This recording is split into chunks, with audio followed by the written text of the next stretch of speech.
ఆ గ్రామస్తులు మత్స్యకారులు అందరూ కూడా వారికి కలిసి స్థానికంగా ఏర్పాటు చేస్తున్నటువంటి బల్క్ డ్రగ్ పార్క్కి మేము వ్యతిరేకంగా ఉన్నాం.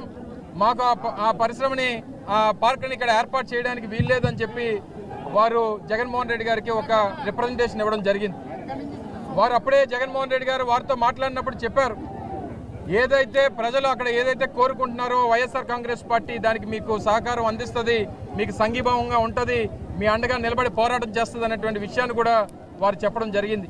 అందులో భాగంగానే పార్టీ సీనియర్ నాయకత్వాన్ని, ముఖ్యంగా శాసనమండలి ప్రతిపక్ష నాయకులు పెద్దలు శ్రీ బొత్స సత్యనారాయణ గారిని, అలాగే మాజీ మంత్రివర్యులు ఉత్తరాంధ్ర కోఆర్డినేటర్ అయినటువంటి పెద్దలు కన్నబాబు గారిని, వైఎస్ఆర్ కాంగ్రెస్ పార్టీ ఉమ్మడి విశాఖపట్నం జిల్లా నాయకత్వాన్ని అంతటినీ కూడా వారి వెంబటి వెళ్ళి వారికి సంఘీభావం తెలియజేయమని చెప్పి పార్టీ అధ్యక్షులు వారు ఆదేశించడం జరిగింది. అందులో భాగంగానే ఈరోజు రాజీపేట రావడం, వారందరితో కూడా చర్చించడం, వారికి పార్టీ అండగా నిలబడుతుందన్నటువంటి ఒక భరోసాను కల్పించడం, తప్పకుండా వారు ఏదైతే నినదిస్తూ ఉన్నారో, ఏదైతే దీనికి వ్యతిరేకంగా పోరాటం చేస్తూ ఉన్నారో ఆ పోరాటానికి వైఎస్ఆర్ కాంగ్రెస్ పార్టీ రాష్ట్ర స్థాయిలో మద్దతు పలుకుతుందన్నటువంటి మాటను కూడా ఇప్పుడే పెద్దలు బొత్స సత్యనారాయణ గారు ప్రకటించడం జరిగింది.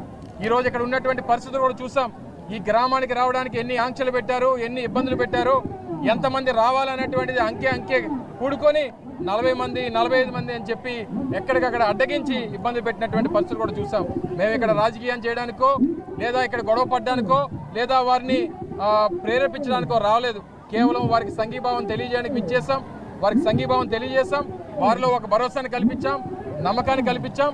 మరి ఇవన్నీ కూడా మరొకసారి వైఎస్ఆర్ కాంగ్రెస్ పార్టీ తరఫున ఈ ఒక్క గ్రామమే కాదు, దీని మీద ఆధారపడినటువంటి దాదాపు 15 గ్రామాలు, దాదాపు 25,000 మత్స్యకార కుటుంబాలకి అండగా వైఎస్ఆర్ కాంగ్రెస్ పార్టీ ఉంటుందనేటువంటి మాట ఇవ్వడానికి ఈరోజు మీ మధ్యకి రావడం జరిగిందనేటువంటి విషయాన్ని మరొకసారి ఈ సందర్భంగా తెలియజేసుకుంటూ ఇప్పుడు పెద్దలు మాజీ మంత్రివర్యులు శ్రీ కన్నబాబు గారు మాట్లాడతారు.